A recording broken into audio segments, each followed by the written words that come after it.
The ground is dry and cracked, the early morning sun spilling gold across blades of grass still wet with dew. At first glance, it feels calm still, but if you listen closely, there's tension humming beneath the silence, like the earth itself is holding its breath.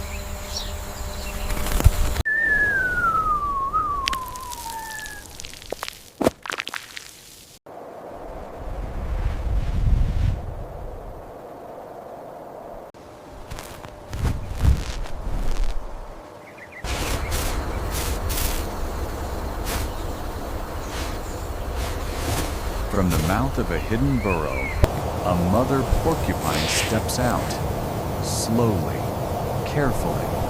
Her ears are perked, her nose twitching at the air.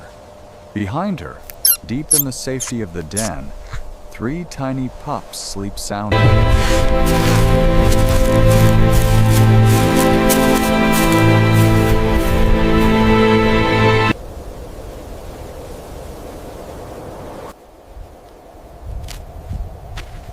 Out here, every move she makes matters. Every footstep is a calculation shaped by generations of instinct and love. Because for this mother, survival isn't just about staying alive. It's about protecting the future that's curled up in the shadows behind her. But peace never lasts long in the wild. From the shadows beneath a dry, twisted tree, something begins to move, slow, deliberate, deadly. A king cobra longer than a man, heavier than fear, emerges into the morning light. Its hood flares wide. Cold, calculating eyes lock onto the mother porcupine. This isn't just any snake. It's the longest venomous serpent on Earth. One bite, and even apex predators drop. But she doesn't panic. She turns. Her quills rise a wall of silent defiance. Her eyes, dark and steady, meet the cobra's stare without flinching. She's not backing down. The snake lunges. Contact, sharp quills, pierce smooth scales. Its fangs find no flesh, just armor. Venom doesn't work on courage carved in bone. It pulls back, stunned. The fight isn't over, but the battlefield has shifted. Now the predator must decide risk another strike or walk away. But the cobra isn't the only one watching. From high above, slicing through the warm morning air, a shadow drops. Long legs stretched like spears, wings wide as silence.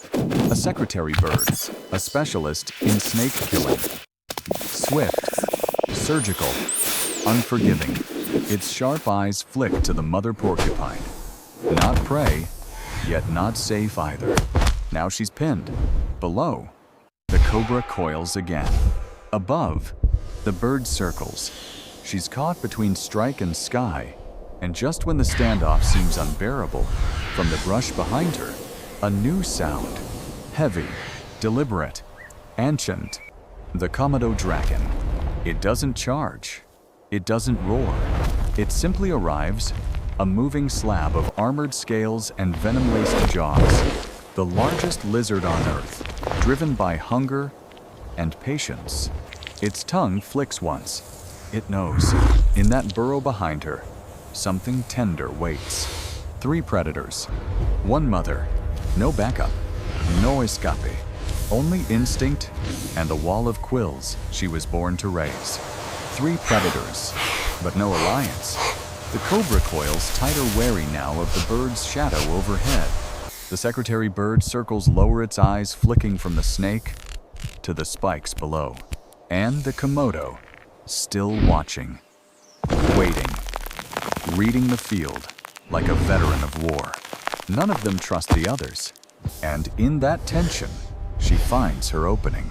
In one breathless instant, the cobra strikes at the bird. The bird lashes back, its talons grazing scales. And in their clash, the porcupine moves, not in panic. In precision, she bolts for the burrow, not running from the fight, but racing toward her purpose. With one sharp turn, she backs in face out, quills flared wide. She doesn't hide. She becomes the gate, a wall of living armor, planted between chaos and the heartbeat of her young. Outside, the predators hesitate. Inside, the world is still breathing, and that, for her, is victory enough. Beneath the soil, far from the chaos above, lies a different world. The burrow isn't just shelter, it's a fortress, a nursery, a school. It's where survival becomes legacy. Inside, there's no leader barking orders, no dominance games. Instead, roles are shared, duties rotated. One stands guard, ears tuned to every vibration. Another gathers food roots, bark, tubers, divided without question. The adults show the young how to freeze, how to listen, how to let silence become a shield. This isn't a life of conquest, it's a life of protection, not from weakness, but from wisdom. Because in the world of porcupines, the greatest loss isn't territory, it's each other.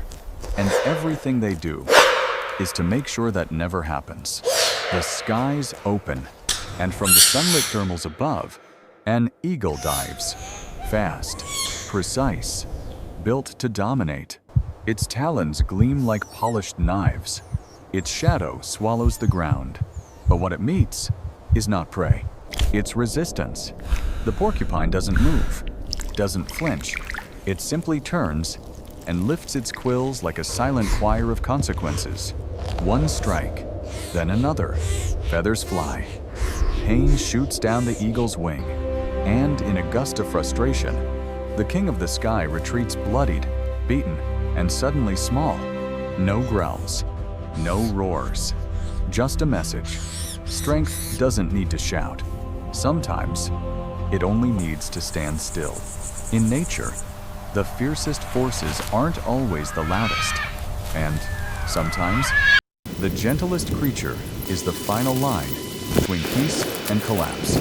The sun leans low. Shadows stretch long across the dry ground.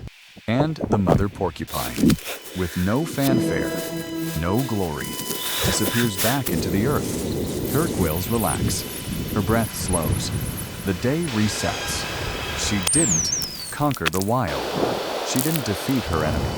She simply endured, because her armor was never meant to harm the world, only to shield what matters most. In this world, power isn't measured by what you destroy, but by what you protect. And as the twilight deepens, a single kill light, sharp, unforgettable, drops softly onto the dry earth. A reminder that bravery doesn't always look like battle. Sometimes it looks like staying, guarding, loving, and walking back into the dark